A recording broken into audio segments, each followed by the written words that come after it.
90 की दिहाई में जो फैसले किए अपने लोगों के ऊपर जुल्म किया, ये हुकूमत मजीद चले तो पाकिस्तान नहीं चल सकता। मैं चैलेंज दे रहा हूँ, आमने सामने बिठाएं, हमने मुल्क को तबाही से निकाला है या आपने मुल्क को तबाही में धकेला था। हर काम उनके पिछले ही छोड़ जाते हैं, वो अपना कसूर नहीं मानते। अस्सलाम वालेकुम, पाकिस्तान टुनाइट के साथ मैं हूं सैयद समर अब्बास। नाज़रीन, आज द्यामर बादशाह डैम पर काम का आगाज़ हो गया है। वज़ीर-ए-आज़म इमरान खान साहब ख़ुद मौके पर गए और काम का जायज़ा लिया।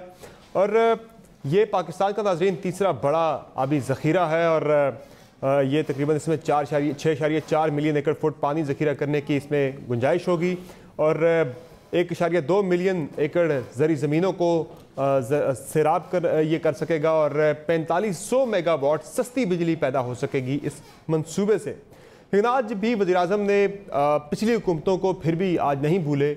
उन्होंने कहा कि उन्होंने महंगी बिजली पैदा की, इस तरह के मंसूबों पे काम होना चाहिए था। लेकिन ये मंसूबे पे काम शुरू होते ही क्रेडिट की दौड़ शुरू हो गई। एक तरफ मुस्लिम लीग नून की तरफ से एक ट्रेंड चला दिया गया कि शुक्रिया नवाज शरीफ, और PTI की तरफ से भी इस मंसूबे को इमरान खान के साथ जोड़ा जा रहा है कि ये मंसूबा है ही इमरान खान साहब का। और इसके अलावा नाज़रीन, आज बिलावल भुट्टो ज़रदारी साहब ने फिर से हुकूमत को याद दहानी करवाई है कि 3 दिन गुजर गए हैं, आज तीसरा दिन गुजर गया है। जो सवालात पूछे थे करप्शन के हवाले से, उनके कोई भी जवाबात हुकूमत की तरफ से सामने नहीं आए। और अपोजिशन की ही बात करें तो इस वक्त अपोजिशन के बारे में सवाल एक बहुत ज़्यादा उठ रहा है कि अपोजिशन आखिर चाहती क्या है, अपोजिशन का एजेंडा क्या है और क्या वजह है कि एक APC होनी थी इस्लामाबाद के अंदर, वो APC की तारीख जो है वो अभी तक क्यों तय नहीं हो पा सकी। अपोजिशन के अंदर एक दूसरे के ख़िलाफ़ बयानबाजी का सिलसिला भी जारी है। ये इतना ज़्यादा अदम एतमाद एक दूसरे पर क्यों है? अगर एक दूसरे पे इतना ज़्यादा अदम एतमाद है तो प्राइम मिनिस्टर या फिर स्पीकर के खिलाफ तहरीक अदम एतमाद कैसे लाई जा सकती है? और इसके अलावा नाज़रीन, आटे के बहरान पे बात होगी कि पंजाब के बाद अब सिंध के अंदर भी आटे की कीमतें जो हैं वो बढ़ने लग गई हैं। आज कराची के अंदर आटा 6 रुपये फ़ी किलो महंगा हो गया है और इसकी ज़िम्मेदारी भी सिंध गवर्नमेंट जो है वो विफाक पे डाल रही है। ये कैसे मुमकिन है? हमारे साथ प्राइम में शरीक गुफ्तगू हैं जनाब खुर्रम दस्तगीर खान साहब, सीनियर रहनुमा हैं, मुस्लिम लीग नून के नायब सदर हैं और साबिक वफाकी वज़ीर भी हैं। हमारे साथ प्राइम में शरीक गुफ्तगू हैं। इसके अलावा अली मोहम्मद खान साहब, पाकिस्तान तहरीक इंसाफ से इनका ताल्लुक है और वज़ीर ममलकत बराए पार्लिमानी उमूर हैं। और हमारे साथ मौजूद है मुस्तफ़ा नवाज़ खोखर साहब, पीपल्स पार्टी से इनका ताल्लुक है और बिलावल भुट्टो ज़रदारी साहब के तर्जुमान भी हैं। बहुत शुक्रिया आप तीनों मौजूद मेहमानों का अपने प्रोग्राम में ज्वाइन किया। सबसे पहले नाज़रीन, आज द्यामर बादशाह डैम पर काम के आगाज़ के मौका पर जो वज़ीर-ए-आज़म ने गुफ्तगू की, ज़रा वो सुन लेंगे। 90 की दिहाई में जो फैसले किए इंपोर्टेड फ्यूल के ऊपर बिजली बनाना, हमारे पास इतनी ज्यादा बिजली बन सकती थी दरियाओं से। चाइना ने 5000 बड़ी डैम्स बनाई हुई हैं, हमारी 2 हैं, ये तीसरी बनने जा रही है। इससे आप अंदाजा लगाएं कि हमने ये कितनी बड़ी तारीखी गलतियां की। अपने मुल्क के ऊपर हमने अपने लोगों के ऊपर जुल्म किया। सर, ये जुल्म हमने क्यों किया खुर्रम दस्तगीर खान साहब? अपने लोगों पर इतनी महंगी बिजली हमने पैदा की। और दूसरा जो द्यामर बादशाह डैम का मामला है, एक कौमी प्रोजेक्ट है जिस पे आज तहरीक इंसाफ की क्रेडिट ले रही है कि भाई ये हम इस मंसूबे को आगे लेके चल रहे हैं। PMLN की तरफ से भी एक ट्रेंड चल रहा है, शुक्रिया नवाज शरीफ का कि आपने ये काम शुरू किया।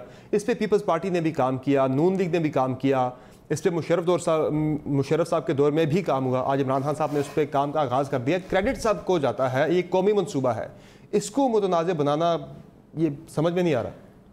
नहीं जी, ये तो इमरान खान साहब की जो हुक्मरान पार्टी है उसका ये वतीरा है कि फूल खिले हैं तो पहली दफ़ा बहार आई है PTI के दौर में, हवा चली है तो पहली दफ़ा बारिश हुई है। देखिए, द्यामर बादशाह के हक़ाइक़ ये हैं कि आज तीसरी दफ़ा इसका इफ्तिताह हुआ है। पहली दफ़ा परवेज़ मुशर्रफ ने इफ्तिताह किया, कोई प्रोग्रेस नहीं हुई। दूसरी दफ़ा यूसुफ गिलानी साहब ने इफ्तिताह किया, बिल्कुल कोई प्रोग्रेस नहीं हुई।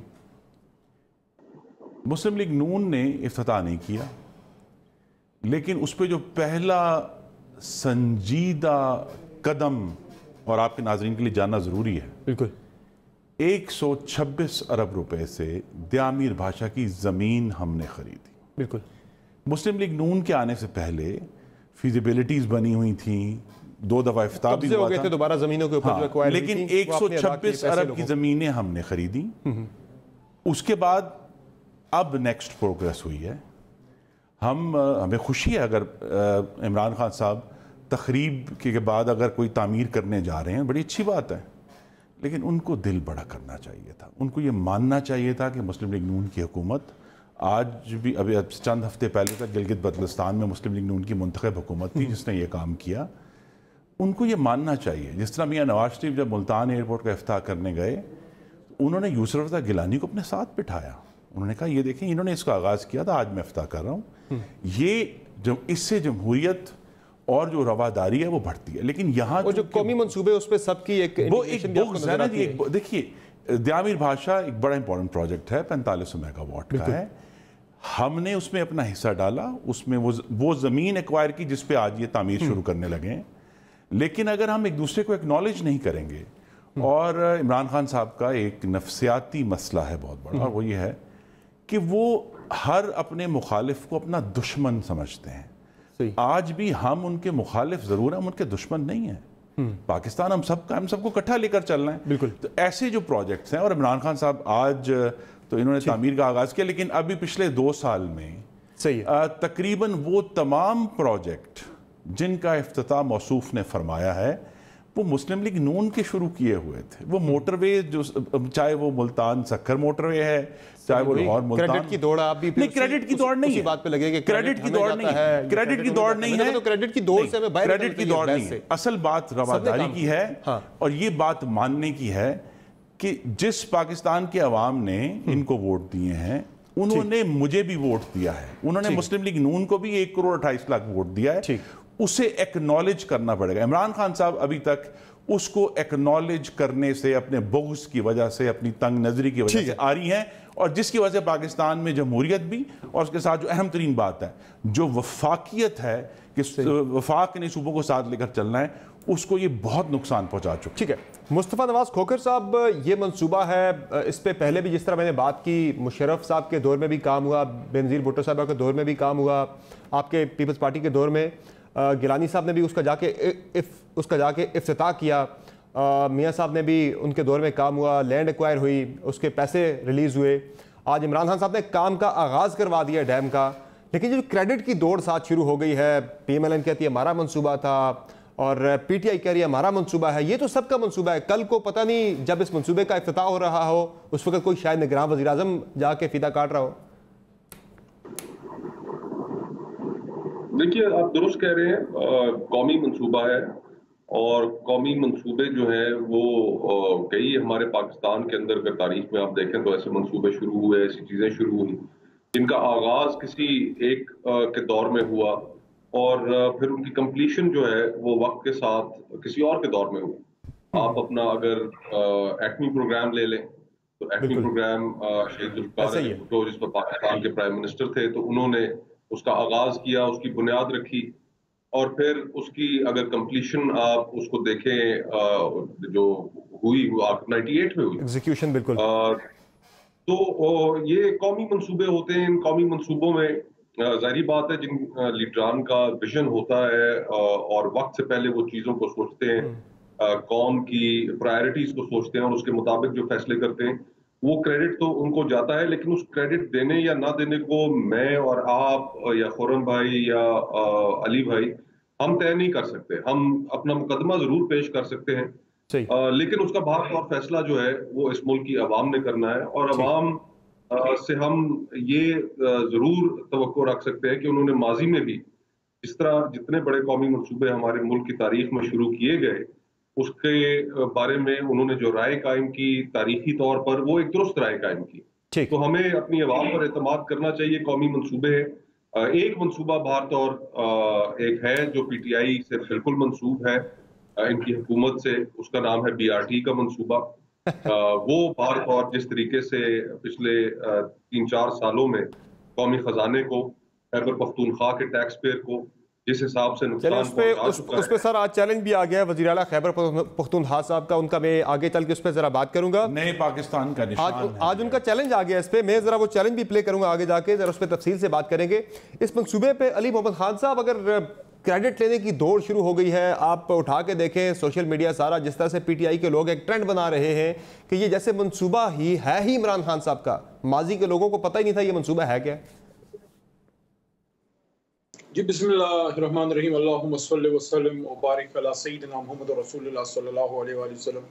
सबसे पहले तो मैं सब दोस्तों को जो इधर बैठे हैं और पाकिस्तानी कौम को मुबारकबाद दूंगा द्यामिर भाषा की भी और मोमेंट डैम की भी। मोमेंट डैम एक बहुत पुराना प्रोजेक्ट था, डेकेड्स ओल्ड, और सेम गोज फॉर द्यामिर भाषा, और इंशाल्लाह और भी डैम्स बनेंगे। प्रोजेक्ट जो होता है देखें, कंसीव एक जमाने में होता है और फिर आगे चलता है। ये रियासत का प्रोजेक्ट होता है, किसी खास हुकूमत का नहीं होता। बिल्कुल दुरुस्त फरमाया। ये जरूर होता है कि उसमें किस हुकूमत ने या किन लोगों ने उसके लिए मेजर स्टेप्स लिए। अब ये तो डेकेड्स ओल्ड एक पुराना प्रोजेक्ट था, लेकिन इसमें जान डली, हमारी हुकूमत में इफ्तिताह हो गया, काम का आगाज हो गया।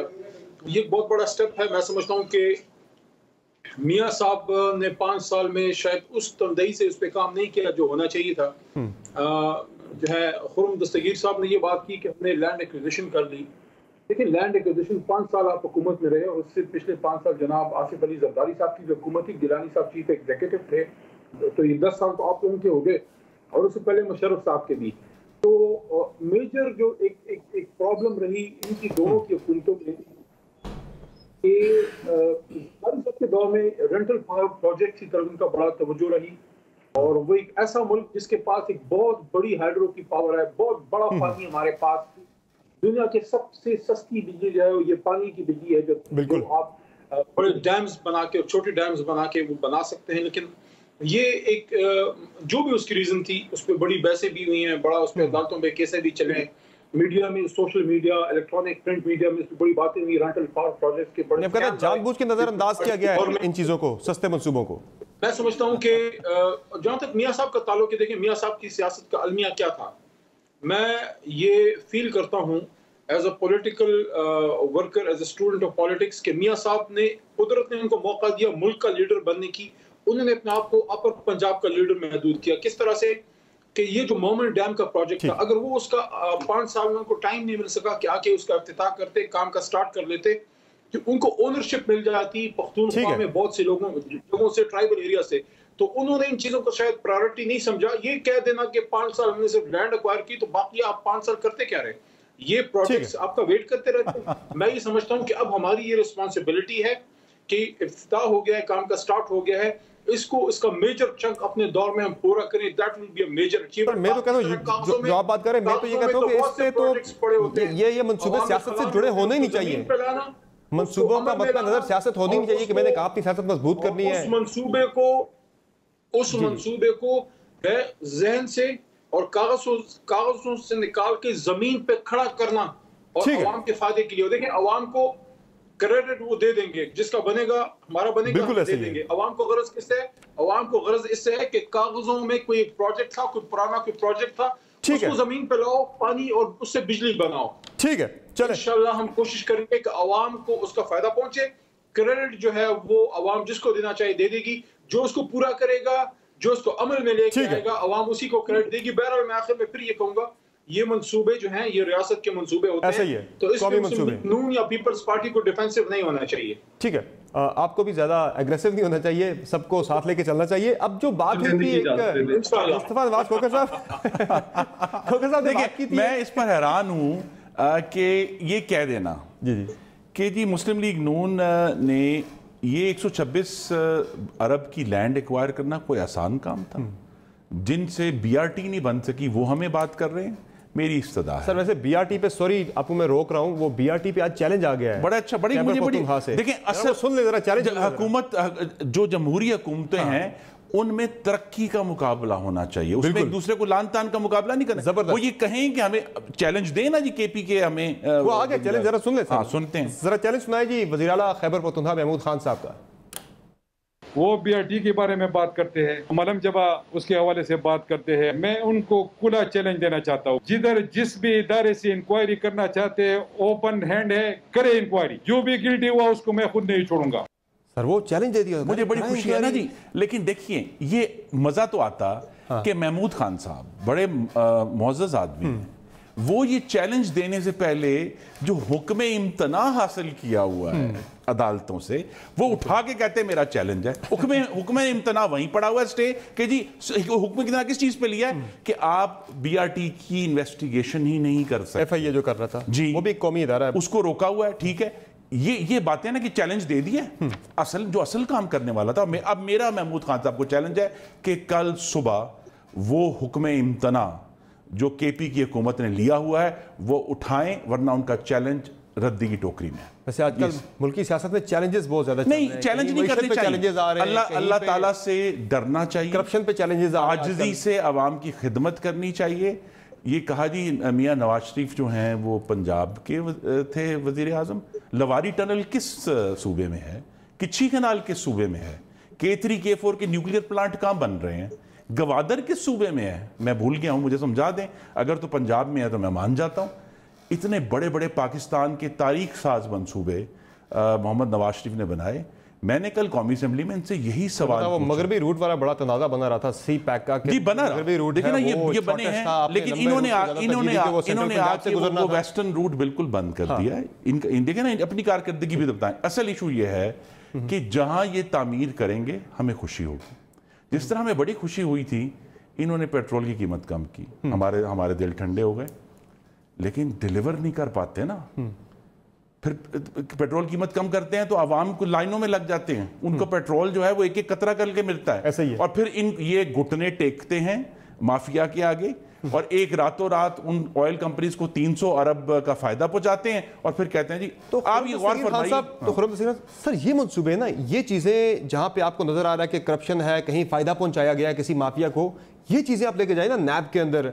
कल एहसन इकबाल साहब अपने हल्के का एक मंसूबा लेके चले गए, वहां पे पूरे 2 साल में आपको करप्शन यही मिली है इमरान खान साहब की। जी नहीं, वहां भी उन्होंने जाती फायदे तो कोई नहीं उठाया। ये एक तवील लिस्ट है जी, मैं और आप 40 करोड़ वहां पे रोक दिए मंसूबा। आने वाले हर हफ्ते में रेफरेंसेस फाइल होंगे। जी जी, मैं आ रहा हूं। मुझे लिस्ट जरा बताने दे, आवाम को पता चल जाएगा रेफरेंस कौन से आ रहे हैं। एक रेफरेंस आएगा फर्नेस ऑयल का स्कैंडल, दिसंबर 2018 में जब LNG नहीं मंगवाई। उसके बाद स्कैंडल आएगा दवाइयों का कि किस तरह वफाकी काबीना ने दवाइयों की कीमतें बढ़ाने की इजाजत दी। उसके बाद स्कैंडल आएगा आटे का, उसके बाद स्कैंडल आएगा चीनी का। अवाम के साथ इतना बड़ा मजाक है कि जी देखिए सर, मैं आ रहा हूं आपकी तरफ, सुनिए, बात मुकम्मल, कितना बड़ा मौजज़ा है। रिपोर्ट पब्लिक कर दी है सिर्फ पिछले हफ्ते। समर साहब 5 रुपए चीनी की फी किलो बढ़ी है, 90 रुपए पूरे मुल्क में मिल रही है। तो अगर रिपोर्टों और कमिश्नरों का यही फायदा होना है कि आवाम का गला मजीद गहराई से कट जाए, तो फिर इसका क्या फायदा? कितने रेफरेंसेस फिर आप दरखास्त दे रहे हैं जाके नैब के अंदर? 13 की कल बात की थी राना सनाउल्लाह साहब ने, 13 रेफरेंस आटे का चीनी का स्कैंडल आएगा, IPPs का स्कैंडल आएगा, उसके बाद ये तेल का स्कैंडल आएगा। तो एक तवील लिस्ट है स्कैंडलों की जिसकी एविडेंस कुछ की गैदर हो गई है, कुछ की हो रही है। क्योंकि इनकी तरह हम इल्जाम नहीं लगाएंगे, इनकी तरह हम फेक सबूतों के पे कहा जी, कहते थे जी हमारे पास सबूतों के ट्रक भरे हुए हैं। तो कब तक नैब में जा रहे हैं आप फिर? जी हम बहुत जल्द, मैं ये कह रहा हूं, जैसे जैसे एक एक करके रेफरेंसेस फाइल होंगे। असल इशू ये है कि ये हुकूमत इल्जाम गर है, चारागर नहीं है। ठीक है, इल्जाम गर है, चारागर नहीं है। मुस्तफा नवाज खोखर साहब, ये इल्जामात की सियासत जो आजकल चल रही है, चैलेंजेस की सियासत चल रही है, बिलावल भुट्टो जरदारी साहब ने आज फिर से ट्वीट किया और उन्होंने कहा कि मैंने परसों जो प्रेस कॉन्फ्रेंस की थी उस पर 3रा दिन है, आज मुझे जवाब नहीं मिला वफाकी हुकूमत की तरफ से। मैं जरा चाहता हूं दोहरा दिया जाए बिलावल साहब के इल्जामात क्या थे वफाकी हुकूमत पे करप्शन के हवाले से, जरा सुन लें जी। PTI की हुकूमत पाकिस्तान की तारीख में सबसे करप्ट तरीन हुकूमत रहा। ट्रांसपेरेंसी इंटरनेशनल की रिपोर्ट, ऑडिटर जनरल का अपना रिपोर्ट, अलीम खान का मनी ट्रेल कहाँ है? सूबे महाज की वजीर पे करप्शन के इल्जाम, पोलियो में करप्शन, हज में करप्शन, PIA को बिठा दिया है। जाली डिग्री रखने वाले वजीर, पूरा पंजाब जादू और करप्शन से चल रहा है। फॉरेन फंडिंग केस में करप्शन, शुगर पे करप्शन, आटा पे करप्शन, तेल पे करप्शन, हर पाकिस्तानी का जेब पे डाका। मीडिया चुप, नैब चुप, कोई सो मोटो नहीं। जो सिलेक्टर्स है उनको भी जवाब देना पड़ेगा। BRT जिससे खान का किचन चलता है, अली जैदी उनका वजीर का फ्रंटमैन कॉन्ट्रैक्टर है, आज तक करप्शन कर रहे हैं कानूनी तहफ़्फ़ुज़ के साथ। हम तो मुतालबा करते हैं supreme court of Pakistan stay order हटाओ। तो ये मुस्तफा नवाज खोखर साहब फिर आप भी लेके जाएं, ये सिर्फ नून लीग जिस तरह अभी बात करते हैं खुर्रम साहब के, ये तवील फहरिस्त है, वो कह रहे तैयार कर रहे हैं, हम जाके दरखास्त देंगे नैब के अंदर। कल एक पहली दरखास्त चली गई है नरवाल स्पोर्ट्स सिटी की, वो कह रहे हैं दीगर भी देंगे। तो आप भी तैयार करें या सारे सबूत इकट्ठे करें, जाके नैब में दरखास्त दायर करें करप्शन के हवाले से। आज खुद नोटिस का इंतजार क्यों कर रहे हैं आप लोग? बिल्कुल करनी भी चाहिए, लेकिन आखिर वो इदारे जो अपोजिशन के बारे में जब तहकीकात करनी हो, अपोजिशन के रहनुमाओं को गिरफ्तार करना हो, बगैर किसी दरखास्त के, बगैर किसी रेफरेंस के उनको गिरफ्तार कर लेते हैं। तो न जाने जिस वक्त हुकूमत का मामला आता है और इतने स्कैंडल्स की जब एक तवील फहरिस्त मौजूद है तो उस पर वो एक्शन में नहीं आते, तो एक सवाल तो उठता है कि वो इदारे क्या आज़ाद हैं अपने इस एहतसाब और इंतकाम दरखास्त देकर एक्सपोज करें उन्हें।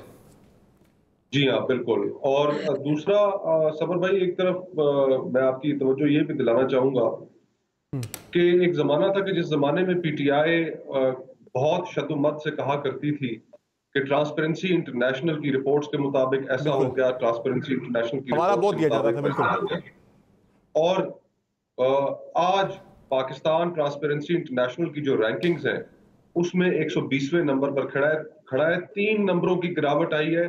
पाकिस्तान 2018 में 117वें नंबर पर था, पीटीआई ने आसमान सर पर उठाया हुआ था, और आज पाकिस्तान पूरी दुनिया में 120वें नंबर पर पहुंच चुका है इनके 2 साल दौरे हुकूमत की वजह से। क्या एक आम आदमी के लिए पुलिस में, महकमा माल में एक आम आदमी के लिए कहाँ करप्शन खत्म हुई है? करप्शन बढ़ गई है पाकिस्तान के अंदर, ट्रांसपेरेंसी इंटरनेशनल उसका सबूत है। मैं बड़ा क्विकली जो पहले चैलेंज भी आपको आ गया महमूद खान साहब का क्रेडिट के हवाले से, मैं समझता हूँ कि उस सारी गुफ्तगू में हम सबको शुक्रिया अदा करना चाहिए मिलकर चीन का, जिसने इस प्रोजेक्ट के लिए खतीर रकम फराहम की।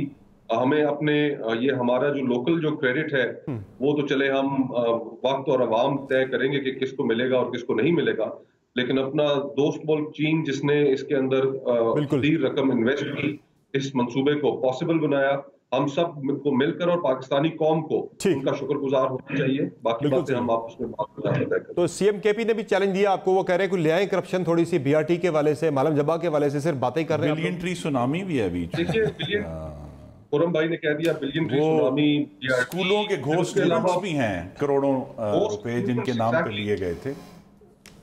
तो खैबर पख्तूनख्वा के अंदर तो एक लाइन है स्कैंडल्स की, और जैसे खुरम भाई पहले कह रहे थे कि अगर वाकई वो इतना चाहते हैं कि इस सारे मामले में इंसाफ हो और वो लोग पकड़े जाए जिन्होंने बीआरटी के अंदर करप्शन की है, तो उन्हें सुप्रीम कोर्ट जाना चाहिए और वो स्टे ऑर्डर जो उन्होंने खुद हासिल कर रखा है, जिसकी बुनियाद पर इन्वेस्टिगेशन रुकी हुई है, जिसकी बुनियाद पर लोगों की अरेस्ट रुकी हुई है, उसको विड्रॉ करें ताकि लोग अरेस्ट हो और फिर दूध का दूध और पानी का पानी हो जाए। ठीक है। और साथ ही मेरी इस्तदा होगी महमूद खान साहब से कि जिस एहतसाब कमीशन को इन्होंने 2012 में बंद कर दिया था, ये अजीब हालात हैं कि उसमें 85 करोड़ रुपया खर्च किया, 1 रुपया रिकवर नहीं हुआ, और ये जो एहतसाब के सबसे बड़े ठेकेदार हैं अपने सूबे में एहतसाब कमीशन बंद है। अली मोहम्मद खान साहब, एहतसाब कमीशन पे जवाब भी दे दें, आपने तो शफाफियत की बहुत ज्यादा बातें की थी, दावे किए थे, और दूसरा ये जो महमूद खान साहब चैलेंजेस तो दे रहे हैं, वो जरा स्टे तो खत्म करवा दें जो सुप्रीम कोर्ट में लिया हुआ है बीआरटी के वाले से एफआईए की रिपोर्ट में। समर साहब, मेरे ख्याल में स्टूडियो ना आने का ये नुकसान तो बहरहाल होता है कि आप बार बार इंसान को मौका मिल जाता है वहां पे। जी बिल्कुल, मैं तफसील से सारी बातें करूंगा। देखें, पहली बात, महमूद खान साहब ने एक ओपन चैलेंज दिया है कि किसी के पास कोई करप्शन के सबूत हों तो वो लेके आए। देखें, हमने 2 बड़ी मूवमेंट्स चलाई पिछले 5 साल अपोजिशन में। एक दांदली पे, जिस पे आसिफ अली जरदारी साहब जो हैं उन्होंने भी कहा था कि आरोज का इलेक्शन है, उन्होंने सिर्फ बात की, हम अमली तौर पे गए, मूवमेंट चलाई, ग्राउंड पे आवाम को खड़ा किया, और कोर्ट ने क्या कहा आखिर में? 26 दिन हमारा धरना रहा, और उसके बाद हम सुप्रीम कोर्ट ऑफ पाकिस्तान गए, वहां एक लीगल बैटल लड़ा, और जब सुप्रीम कोर्ट का फैसला हमारे खिलाफ आया, कुछ उसमें चीजें पॉइंट आउट हुई लेकिन मेजरली हमारे खिलाफ आया, उसके बाद हमने सुप्रीम कोर्ट के फैसले को माना। किसी जज के या उसके बच्चों को धमकियां नहीं दी, नंबर 1। उसके बाद हम पानामा के इशू पे आए। पानामा हमने नहीं खड़ा था, बाहर से एक जो है एक लोग कहते हैं कॉन्स्पिरेसी थी, बाहर से एक बहुत बड़ी एक दुनिया उससे हिल गई थी। हमने उस पर जबानी कलामी बातें नहीं की, बिलावल भुट्टो जरदारी साहब की तरह जज्बाती प्रेस कॉन्फ्रेंसेस नहीं की। हम प्रैक्टिकल लोग हैं, उसको लेके सुप्रीम कोर्ट गए, और ये भी सुप्रीम कोर्ट लेके चले जाएं। खुर्रम दस्तगीर साहब भी खुद भी इंजीनियर हैं, इंजीनियरिंग वगैरह कर लें, अपना केस बना लें और अपनी जहन की अपनी जितनी इस्तेताअत है वो कर लें, और उसके बाद सुप्रीम कोर्ट ऑफ पाकिस्तान चले जाएं, जो पाकिस्तान की इस वक्त तारीख में आज़ाद तरीन सुप्रीम कोर्ट है, सबको उस पर एतमाद है, सबके हक और खिलाफ में फैसले आए हैं। तो ये जबानी कलामी बातें ना करें, सुप्रीम कोर्ट चले जाएं, पिटीशन डाल दें और हमें वहां पे जो है बेनकाब कर दें। अब तीसरी बात, ये जो महमूद खान साहब ने चैलेंज किया है, तो ये सबूत सारे वहां पे ले जाएं। तीसरी बात ये है, महमूद खान वाले पे तो सर ये उनकी अपनी जो सीएम इंस्पेक्शन टीम की रिपोर्ट थी आई थी, नहीं ये मैं आपको महमूद खान वाली बात पे है, ये महमूद खान वाले मामले पे जरा मेरा एक सप्लीमेंट्री क्वेश्चन आपसे, जरा ये सुन लेना सर, इस पे फिर जवाब दे दीजिएगा। जो सीएम इंस्पेक्शन टीम की रिपोर्ट थी जो आई थी अप्रैल 2019 में, उस रिपोर्ट में तो ये कहा गया था कि 7 बिलियन के किक बैक्स लिए गए हैं, लोगों ने लिए हैं। ये सीएम की अपनी बनाई गई इंस्पेक्शन टीम की रिपोर्ट में आया था, केपी की इंस्पेक्शन, केपी के। अच्छा मैं अब अपनी बात पूरी कर लूं, मेहरबानी अब कंप्लीट करें बात। दूसरी बात ये है, करप्शन के हवाले से भी बात करूंगा, लेकिन खुर्रम साहब ने कुछ प्रोजेक्ट्स की भी बात की। करप्शन के हवाले से मैं ये कहूंगा कि अच्छी बात है, देखें मैं या इस वक्त मुस्तफ़ा नवाज खोकर या इंजीनियर साहब जो हैं, हम दोनों से थोड़े से बड़े होंगे लेकिन हम तकरीबन एक एज ग्रुप के हैं। मैं नहीं समझता हम में से कोई किसी के करप्शन या चोरी के दाग धोने यहाँ पे बैठा है। अल्लाह हमें भी बचाए और चोरों की चोरी बचाने से भी और छुपाने से भी बचाए। मैं ही समझता हूँ जिस तरह अशफाक अहमद साहब कहते थे ना कि पाकिस्तान सल्लल्लाहु अलैहि वसल्लम की उनकी इसकी कदर करो, तो यहाँ से चोरी करना, तो मैं तो आज तक नहीं देखा जिसने पाकिस्तान को नुकसान पहुंचाओ उसको उसके बच्चों को नुकसान ना पहुंचाओ या दुनिया में बदनाम ना हो। ये मुल्क कोई मामूली मुल्क तो है नहीं।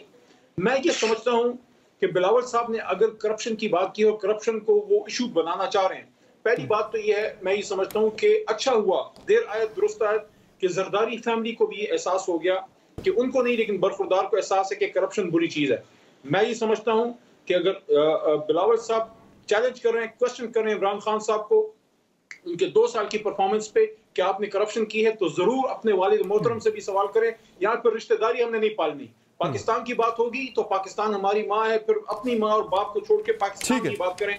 उनसे जरूर पूछें, बिलावल साहब जरूर पूछें मोहतरम आसिफ अली जरदारी साहब से कि जनाब आसिफ अली जरदारी साहब, हमें याद नहीं है लेकिन आप हमें जरूर बताएं। मुस्तफा भाई माइंड ना करें कि जो प्रैक्टिकल जो फील्ड में चीजें चली हैं, जो मीडिया पे आई हैं, मैं वही बात करूंगा।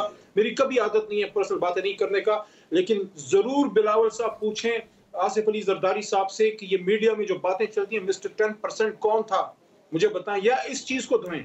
नंबर 2 जरूर पूछे आसिफ अली जरदारी साहब से कि स्विस अकाउंट्स किसके थे और वो क्या वजह थी कि स्विस अकाउंट्स का पैसा वापस लाने से रोकने के लिए उनको अपने एक वजीर आजम की बलि देनी पड़ी। लेकिन फिर भी मैं ये कहता हूं कि देर आयत दुरुस्त आयत, अगर बिलावल साहब समझते हैं कि corruption is the core issue, we welcome it, we welcome it, we will not hide behind anything. ठीक है, चले आपका पॉइंट आ गया। सारे सवालात हम पूछते रहेंगे, इसलिए मैं सिर्फ 1 मिनट और लूंगा। मैं खुर्रम दस्तगीर साहब को सिर्फ ये मैं कहना चाहता हूं कि विद ऑल ड्यू रिस्पेक्ट, मैं ये समझता हूं कि सबसे बड़ा जुल्म अगर मियां नवाज शरीफ साहब ने इस मुल्क के साथ किया है तो करप्शन, वो चीजें तो अपनी जगह है, सुप्रीम कोर्ट ऑफ पाकिस्तान से नाअहल हुए, लेकिन इतना बड़ा प्रोजेक्ट जो अमेरिका और बहुत से मुल्कों की आंखों में खटक रहा है, सी पैक, उसको आपने मुतनाज़ बनाया।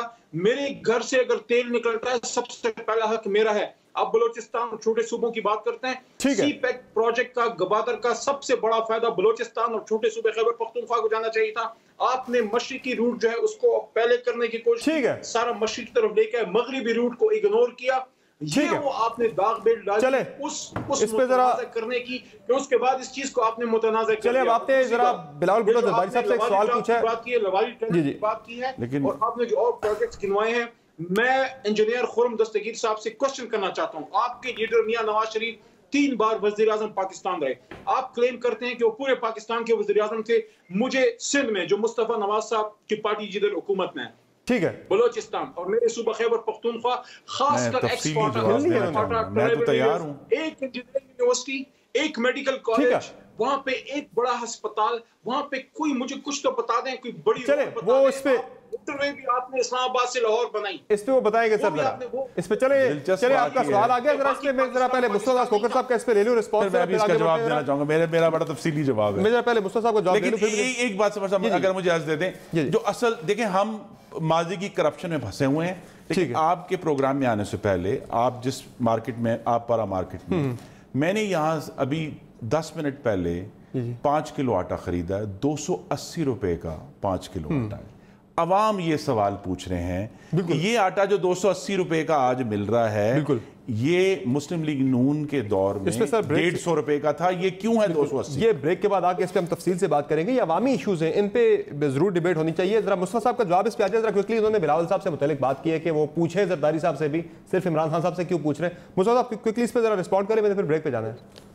देखिए, मैं उस तरह की गुफ्तगू नहीं करना चाहता कि जिस गुफ्तगू के नतीजे में इस प्रोग्राम का माहौल भी तल्ख हो जाए और जो हमारे नाजरीन जो ये प्रोग्राम देख रहे हैं उनके सामने भी एक सियासतदानों के बारे में तासुर कायम। बिल्कुल बहुत से तरीकों से जवाब दिया जा सकता है। मेरे भाई अली खान ने जिन चीज़ों का जिक्र किया, हम सिलाई मशीनों का जिक्र कर सकते हैं, हम न्यूयॉर्क में बिलावल साहब कर रहे हैं आजकल, और ये सारी बातें अपनी जगह रिकॉर्ड पर मौजूद है। लेकिन बुनियादी बात यही है समर भाई कि इस वक्त पिछले 2 सालों में एक लफ्ज के अलावा, करप्शन के अलावा, कभी आपने अवाम के इश्यूज के ऊपर आपने सियासत होती देखी? सही। पीटीआई का पहले दिन से करप्शन करप्शन करप्शन, और जब इनसे कारकर्दगी के बारे में पूछा जाए, अभी इन्होंने 280 रुपए किलो आटे का जिक्र तो किया, लेकिन क्या आप बता सकते हैं कि कोई एक ऐसी फील्ड हो जिसके अंदर पीटीआई की हुकूमत ने डिलीवर किया हो? इन पिछले 2 सालों में अवाम की जो जिंदगी है वो मुश्किल हुई है या आसान हुई है? इलेक्शन से पहले इन्होंने वादे क्या क्या किए? 100 दिन का प्रोग्राम लोगों के सामने रखा, उनको ख्वाब दिखाया, एयरपोर्ट नौकरी का, 50 लाख घर का, और फिर आज कि पाकिस्तान की तारीख में इन्होंने कहा कि हमने टारगेट तो रखा था, तो हम खुशी करेंगे। 10,000 अरब रुपए से ऊपर इन्होंने कर्जा लिया। किस मुंह से कर्जा लिया इन्होंने? तो एक शोबा भी ऐसा नहीं है जिस शोबे के अंदर ये अपनी प्रोग्रेस दिखा सके। पुराने मनसूबों के ऊपर जाकर तख्तियां लगाकर वहां पर ये बातें कर लेना बहुत आसान है, लेकिन अवाम को ऑन ग्राउंड डिलीवर करना, आज इनके अपने एमएलए, इनके अपने सेनेटर्स टीवी प्रोग्रामों के अंदर बैठकर कहते हैं कि हम तो अवाम के अंदर जाने के काबिल नहीं रहे, हम लोग तो अवाम के हाथों जलील हो रहे हैं। जो इनके खातून वजीर के साथ एक मुकाम पर हो गया, तो हम नहीं चाहते कि इनके साथ इस तरह मजीद और बाकी वज़रा के साथ भी ऐसा हो। नजर यही आ मुझे आने वाले वक्तों में, क्योंकि ये किसी चीज पे डिलीवर नहीं कर सके, अवाम इन्हें बड़े आड़े हाथों देंगे। चले, मुझे एक ब्रेक लेनी है, ब्रेक से वापस आएंगे। तो ये 23 माह की जो तहरीक इंसाफ की हुकूमत की गवर्नेंस है, जो कारकर्दगी है, और कारकर्दगी की जब मैं बात करता हूं तो इसमें मेगा प्रोजेक्ट्स नहीं बल्कि अवाम के जो इश्यूज हैं उनकी हम बात करेंगे, और इस पे जो अपोजिशन होनी चाहिए क्या वो भी हो रही है? बातों की ब्रेक के बाद हमारे साथ रहेगा।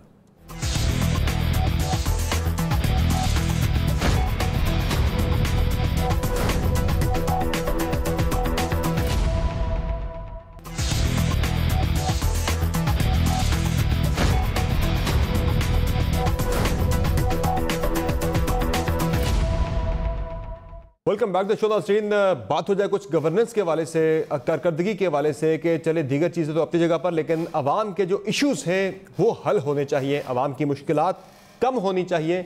लेकिन पिछले 23 माह की एक टाइमलाइन मैं आपके सामने रखता हूँ कि जो मुख्तलिफ अशिया खुदनोश या बुनियादी ज़रूरत की जो अशिया हैं उनकी कीमतें कहाँ से कहाँ पहुँच गई हैं। तो नाज़रीन, ये जो आदाद व शुमार मैं आपके सामने पेश करने जा रहा हूँ, ये किसी कोई प्राइवेट किसी जगह से नहीं लिए गए, बल्कि ये हुकूमत के जारी करदा आदाद शुमार हैं जो मैं आपके सामने रखने जा रहा हूँ। तो हुकूमत के 23 माह के दौरान चीनी की कीमत में 30 रुपये फ़ी किलो से भी ज़्यादा का इजाफा हुआ है। 30 रुपये फ़ी किलो। आटे की कीमत में 6 से 11 रुपये फ़ी किलो इजाफा हो चुका है अब तक। बिजली के यूनिट की कीमत में 3 रुपये फ़ी यूनिट औसत इजाफा हुआ है। गैस की कीमत में 342% तक का इजाफा हुआ है। और रोटी जो है वो 7 रुपये से 10 रुपये तक चली गई महंगी होकर।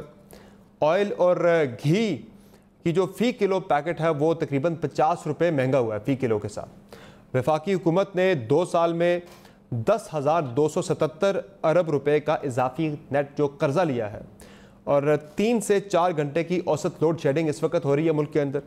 पेट्रोल की फ़ी लीटर कीमत में औसतन अगर देखा जाए तकरीबन 8 रुपये फ़ी लीटर का इजाफा बनता है। जब पीटीआई आई थी तब से अब तक 8 लीटर इस वक्त पेट्रोल की कीमत ज़्यादा है। और 66,55,000 लोग बेरोज़गार हुए सरकारी आदाद शुमार के मुताबिक। प्राइवेट जो मुख्तलिफ आदाद शुमार हैं वो इससे ज़्यादा कहीं बताए जा रहे हैं, वो करोड़ से ऊपर बताए जा रहे हैं।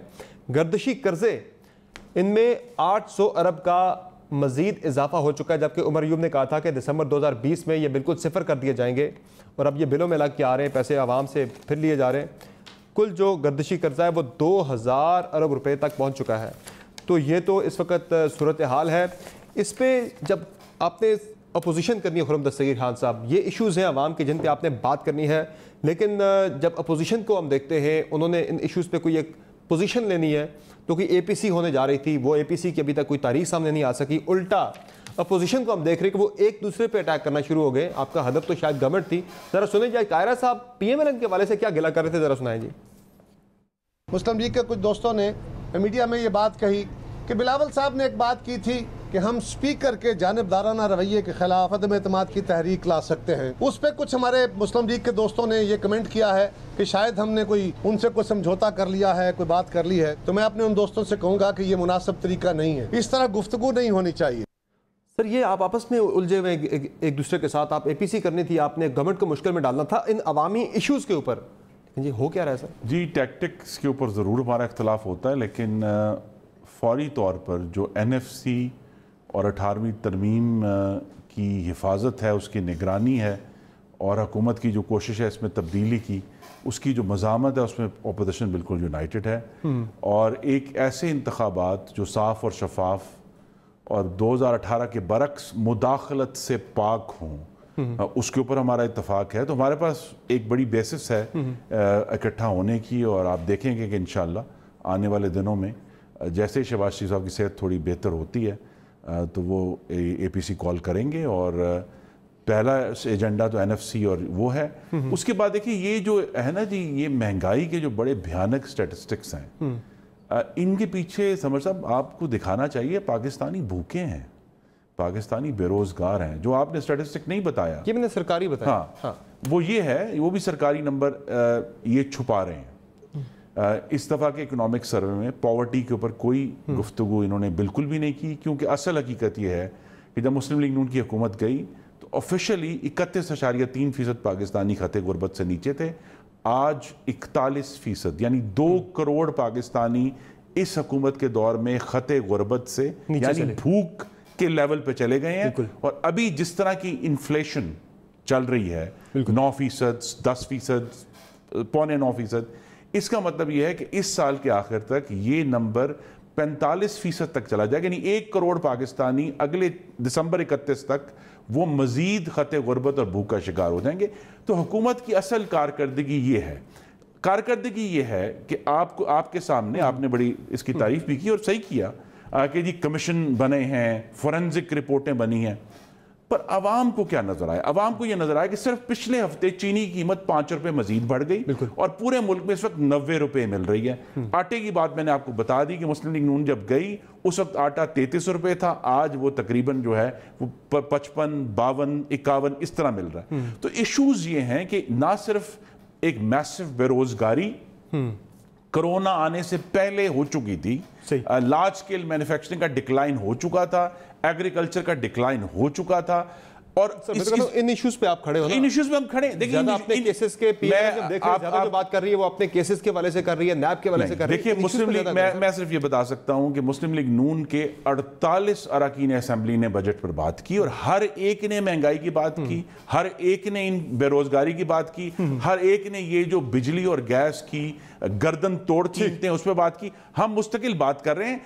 एजेंडा देखिए ना, होता ये है कि बजाय ये कि ऑपोजिशन को एंगेज करें कि इन इश्यूज पे हम कोई सोल्यूशन लाना चाहते हैं, हुकूमत की तरफ से सिर्फ हमला होता है। और जो आपने 23 महीने की कारकर्दगी, उसका एक खुलासा अगर मैं पेश कर दूं कि इस हुकूमत की ना सिमत है, ना नियत है, ना हरकत है, और नतीजा क्या निकला है 23 महीने बाद? ना गिरफ्त है, ना इस्लाह है, ना इंतजाम है। गिरफ्त तो बहरहाल अपोजिशन पर कर रही है, जब भी अपोजिशन पर गिरफ्त है, जब भी आप अपोजिशन को जेलों में डालने में अपोजिशन ने गिरफ्त को मजबूत किया है। मुस्तफा खोखर साहब, अपोजिशन ने तो गिरफ्त को ज्यादा मजबूत कर दिया है गवर्नमेंट की। जब भी आप इकट्ठे होते हैं आपस में, कोई जॉइंट वेंचर करते हैं, कोई APC होती है, कोई धरने की बात होती है, एहतजाज की बात होती है, वो एक दूसरे पे फिर इख्तलाफात की सूरत में जाके वो मामला खत्म होता है। उससे आप इमरान खान साहब को मजीद मजबूत करते हैं। अभी APC करने जा रहे हैं, उससे पहले ही इख्तलाफात नजर आ रहे हैं, तो गवर्नमेंट तो मजीद मजबूत होगी इससे ना। देखिए, आपने दुरुस्त कहा कि अपोजिशन के अंदर जब इख्तलाफात की खबरें या किसी एक इशू के ऊपर मुख्तलिफ हवाले से कंसेंसस ना होने की खबरें जिस वक्त मेन स्ट्रीम मीडिया में आती हैं, तो उसका न सिर्फ अपोजिशन को नुकसान होता है, हुकूमत को उसका फायदा होता है, बल्कि इस मुल्क के जो अवाम है, जो इस वक्त मैं समझता हूँ कम अज कम कि ये जो एदादो शुमार आपने टीवी पर अपनी स्क्रीन पर दिखाए, जो खुरम भाई ने पेश किए, इनसे इस मुल्क में कोई इनकार नहीं कर सकता। और एक आम आदमी की इस वक्त हमसे तवक्को है कि हम मिलकर हम ऐसी हिकमत अमली अपनाएं, ऐसी जारहाना हिकमत अमली अपनाएं कि जिसके नतीजे में इस हुकूमत से अवाम की जान छूटे। अवाम मेरी नजर में तो इससे कौन रोक रहा है आपको, क्या अमर मानिए ऐसा करने से? और मैं उसी तरफ आ रहा था जी। एक तो हम अगर स्टूडियो में मौजूद ना हो तो फिर थोड़ा सा टाइम डिले भी होता है, सवाल सुनने में भी थोड़ी सी वो एक टाइम डिले होता है। तो सिर्फ गुजारिश इतनी है कि अवाम मेरे ख्याल में हमसे ये तवक्को रखते हैं, और अभी तक कलेक्टिवली मैं समझता हूं कि ऑपोजिशन अवाम की इस उम्मीद पर पूरा नहीं उतर सकी।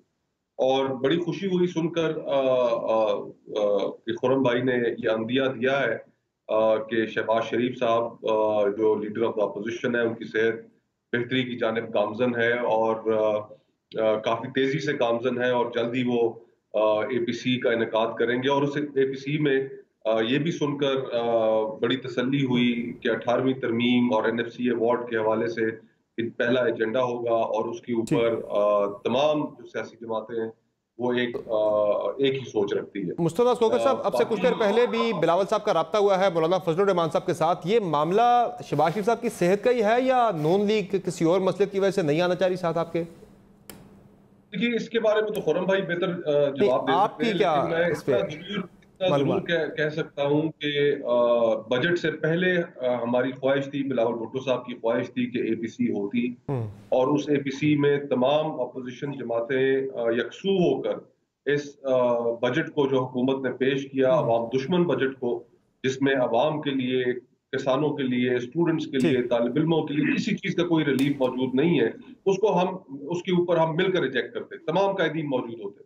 वो बात और ना हो सकी। उसके बाद एक मुश्तरका हमने प्रेस कॉन्फ्रेंस तो कर ली, लेकिन अब उम्मीद करते हैं कि जल्द ही APC होगी, और जिन चैलेंजेस का हमें सामना है, मुल्क को सामना है, मईशत को सामना है, और जो इस हुकूमत की नाअहली की वजह से खुदा न खास्ता मुल्क को कोई नुकसान हो सके, उसके ऊपर हमें जल्द बैठना चाहिए, और जल्द बैठकर हमें ये फैसला भी करना चाहिए कि इनसे हमने किस तरह जान छुड़ानी है, किस तरह हमने।